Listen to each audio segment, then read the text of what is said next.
আমি যখন পঞ্চম শ্রেণীতে পড়ি, যেহেতু বাবা নেই, বুঝতেই তো পারছেন, অভাব জিনিসটাই লেগেই থাকে। তো যখন আমি পঞ্চম শ্রেণীতে পড়ি, আমি ফার্স্টের ভিতরে রোল নম্বর হই। তো ওই দাদা আমাকে খুশি হয়ে 2 টাকার নোট 2টা দিয়েছেন, তার মানে 4 টাকা। তো আমি এমন মহা খুশি এই 4 টাকা পেয়ে, মনে হয় যেন আমি 4 লক্ষ টাকা পেয়েছি। আমের ধান ক্ষেত, বিভিন্ন ধরনের ফলমূল, শাকসবজি, এই যে পশু পাখি, আর চতুর্দিকে কি মানে সবুজ শ্যামল, এগুলোই আমার কাছে ভালো লাগে, মন কেড়ে নেই।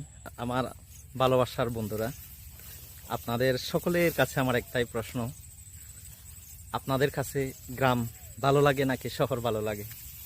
তো আমি আমার মতামতটা দিই। আমার কাছে কিন্তু গ্রাম খুবই ভালো লাগে। এই যে গ্রামের ধান ক্ষেত, বিভিন্ন ধরনের ফলমূল, শাকসবজি, এই যে পশু পাখি, আর চতুর্দিকে কি মানে সবুজ শ্যামল, এগুলোই আমার কাছে ভালো লাগে, মন কেড়ে নেই। তো আপনাদের মতামত অবশ্যই জানাবেন বন্ধুরা। আজকে একটা আমার জীবনের গল্প আপনাদের সামনে শেয়ার করব। যদি আপনাদের ভালো লাগে প্লিজ একটু মতামত দিবেন, আর খারাপ লাগলেও মতামত দিবেন। আমি একদম ছোট্টবেলায় বাবাকে হারিয়েছি। তো বাবার আদর কেমন, বাবা ডাকার মাঝে কত আনন্দ, এইটা আমি বুঝিনি।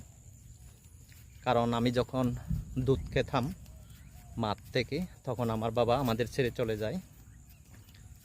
তো অনেক কষ্ট করে আজ এত বড় হয়েছি। তবে প্রত্যেকের জীবনে একটা সেরা ঘটনা থাকে, ঠিক তেমনি আমিও মনে করি আমার জীবনে হয়তো একটা মানে সেরা ঘটনা আমার মধ্যে আর কি। তো এই বিষয়টা আপনাদের কাছে একটু শেয়ার করব।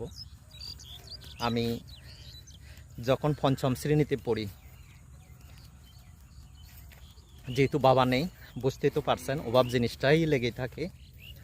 তো যখন আমি পঞ্চম শ্রেণীতে পড়ি, আমি ফার্স্টের ভিতরে রোল নম্বর হই। তো ওই দাদা আমাকে খুশি হয়ে 2 টাকার নোট 2টা দিয়েছেন, তার মানে 4 টাকা। তো আমি এমন মহা খুশি এই 4 টাকা পেয়ে, মনে হয় যেন আমি 4 লক্ষ টাকা পেয়েছি। আর ওই সময়ে 4 টাকা কিন্তু অনেক মূল্যবান। আমি এই 4 টাকা